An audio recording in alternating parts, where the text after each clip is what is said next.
A charming, quintessential southern town, definitely. You'll notice the big magnolia tree in the front yard, which is pretty typical of most southern homes. There's usually one to be found someplace. And coming up to the house, point out a few interesting architectural details. One of them is the slate-style roof. The other is the wraparound porch and the use of Doric fluted columns. So kind of an interesting ornamentation given the square and plain boxiness of the house. So this is the house at 213 South Main Street, a lovely craftsman home built in about 1910 and originally occupied by Dr. Joseph Thompson. I'm Rob Neal, and it's great to meet you. And I'm excited that you're considering my house up here in Creedmoor, North Carolina. One horse town, one mule town, as I'll get to a little bit later. But in the meantime, I just wanted to answer a few of your questions, Andrea, about the house and give you some background. And then also talk about some of the architectural, interesting architectural features. So one of them would be this craftsman fireplace, for example. It's called a Rumford, deep sloping burning chamber here in the back, and that's in order to toss a lot of the heat out instead of letting it get sucked up the chimney. I point that out because it's very shallow, and houses of this period, 1910 or so, had very modern heating. This was a very modern heating system.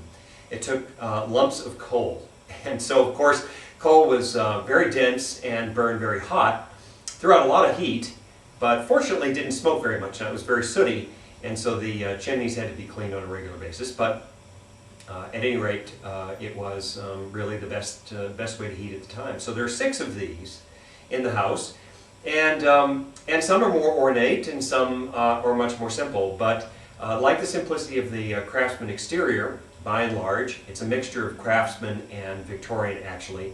An example of that on the exterior, by the way, are the Doric fluted columns, but set against a very plain sort of box, two-in-a-door style architecture with a double hip roof. Well, inside here, of course, is another example of that. As you'll see in a little bit, we have a pretty ornate staircase, but the fireplace and mantle treatment itself is quite simple. Unfortunately, I'm not very happy about the polka dot, but front staircase, which is kind of one of those conflicts, if you want to call it that, in the house. It's probably typical of the period, really, where it was changing from the more elaborate and ornamental Victorian period to the more craftsman periods at the beginning of the century. So I think maybe everybody was a little confused and liked some parts of the Victorian period and liked some parts of the simplicity. Was also quite interesting in that it, over time, became known as the mule capital of the South. Of course, at the turn of the century, people farmed with mules, and they were quite valuable. And for whatever reason, Creedmoor became the mule capital. It did, and most of the mules in the southeast were auctioned off here at a large auction house, which is unfortunately. So now I thought I'd stop off in the dining room just quickly and talk to you a little bit about the paranormal activity we've experienced in the house. First of all, I'd like to say that during the course of this brief filming, there have been several knocks and bangs, which I take as a sign of acceptance, maybe excitement. Some of the folks here want to be heard. I believe was originally used as the ladies' parlor. The craftsman period I told you about is, I think, very nicely reflected in this particular fireplace. There's one other that I think is most craftsman. The others are the sort of higher Victorian sort of pilastered type with inset, beveled mirrors and so on. But this is a nice masculine fireplace you'd expect to find in an office or a study. But in terms of the paranormal activity, there's been a substantial amount, and I think the first most significant was when we had just moved in, and I was pulling in one night, you know, getting that creepy feeling that, I don't know, I guess you get when things are going on. And as I pulled in, the locks in the car locked.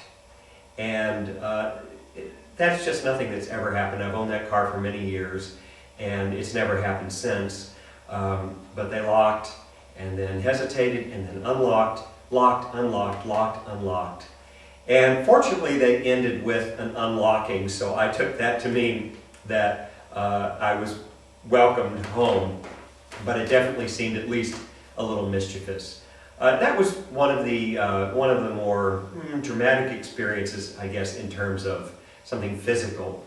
There have been certainly a lot of knocks and bangs and so on, and cold spots, I think we mentioned before. As a matter of fact, the house was just frigid during the winter. I mean, I think I plugged up every hole I could find with toilet paper and, and paper towel, and it didn't seem to make a difference.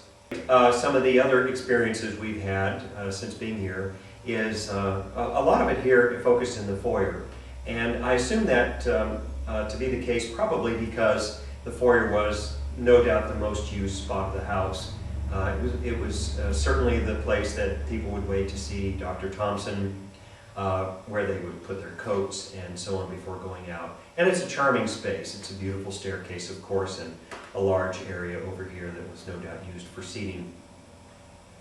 One of the more significant is that someone was visiting, and we were sitting in the living room, and he turned quickly to look out in the foyer, and then kind of focused and moved and refocused. And of course I, had to ask what he was looking at, and he said, well, And so what he had seen was the cross-section of a woman dressed in lavender who was throwing a scarf over her shoulder. So that was pretty significant. Another friend was up visiting, and he saw something fly up the stairs.